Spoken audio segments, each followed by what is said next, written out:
Hi, this is Melanie for the Pardesi channel. I'm here to do a review of the Telugu and Hindi film, The Ghazi Attack.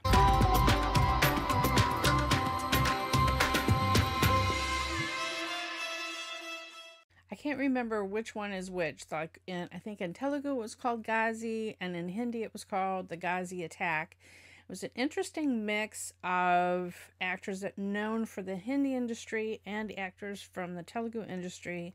I believe I watched the Hindi version. The Ghazi Attack is streaming here in the United States on Amazon Prime.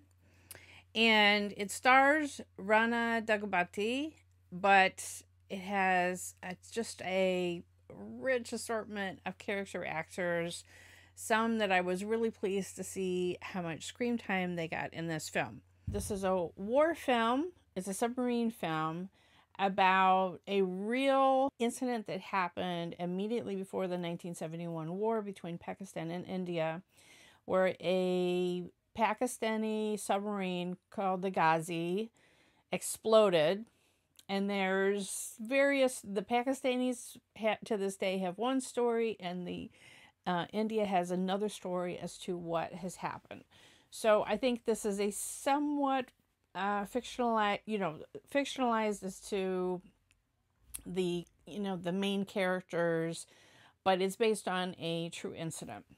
To me, it had a lot of the tropes of a lot of Hollywood kind of war films, where you have a almost out of control commander or captain or whatever, and that's played by K.K. Menon, playing Captain Ran Vijay Singh, and who always has with him The War as I Knew It, I think was the biography or autobiography of George Patton. So, and he mentions in the movie that a movie about Patton had just won the Oscar. So I thought it was like strange to have an Oscar reference in the middle of this film. But anyway, okay.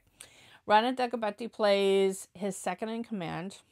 And then we have Atul Kulkarni, who is known more from the Hindi industry, who plays another officer on the submarine.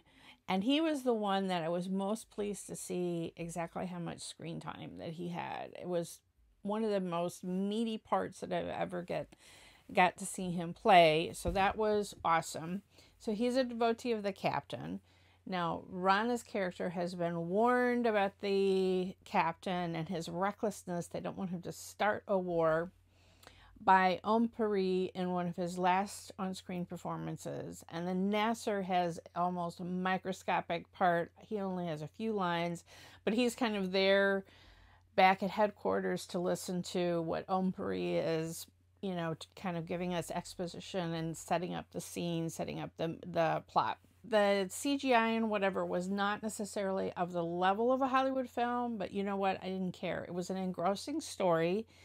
There was a heroic part where Rana had to make a rescue, and that's how Taapsee Pannu comes into the film.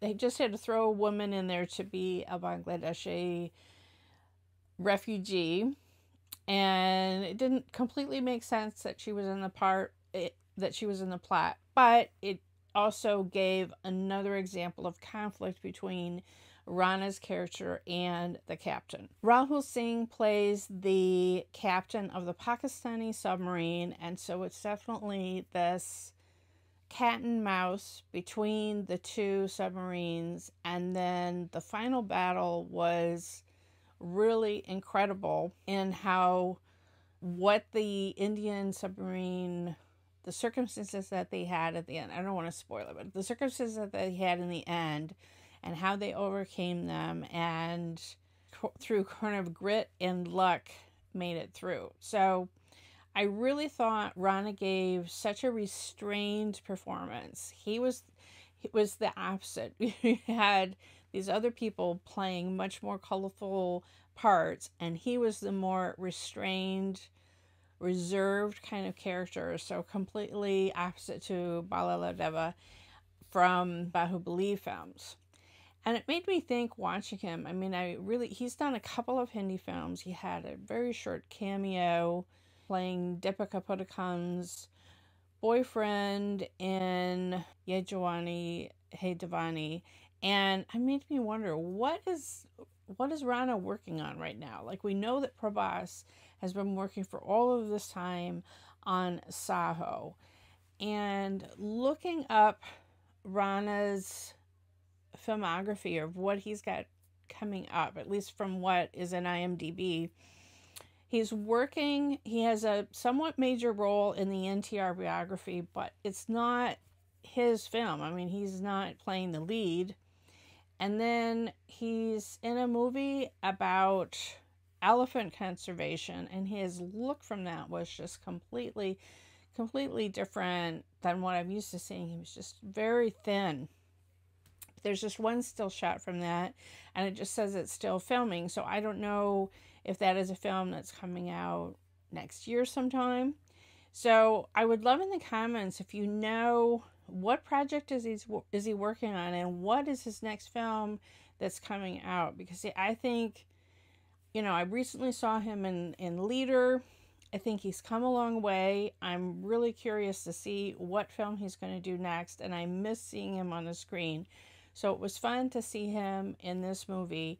But I think, to me, the heart of the movie was Atul's part, and I just was really pleased. I've always admired him as an actor, and I was just really pleased to see what a large part and what a range he got to play on the submarine. And yeah, again, I don't want to necessarily spoil it, but he goes through a lot. Let's just put it this way. He goes through a lot. He also has a wife that's pregnant. I mean, there's so many things going on with his character.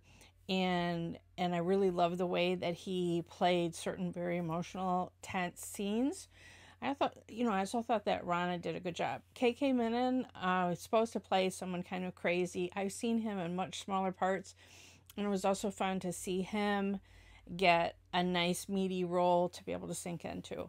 Now, war films are not normally my, something that I would seek out necessarily, but everyone had been saying you really need to watch this one, and that Rana was really good, and they were right. I would say this film is above average, and it's definitely worth checking out if you can watch it on a streaming service that you already subscribe to, like I do for Amazon Prime. So definitely worth a watch. So if you like this review, please like and share it. Tell me what you thought about it, and please do update me on what Rana's doing next. I want to know in the comments below. Follow me on Twitter at PardesiYT. Subscribe here to the Pardesi channel. And if you hit the bell, then you'll get a notification whenever I have a new trailer reaction or film review.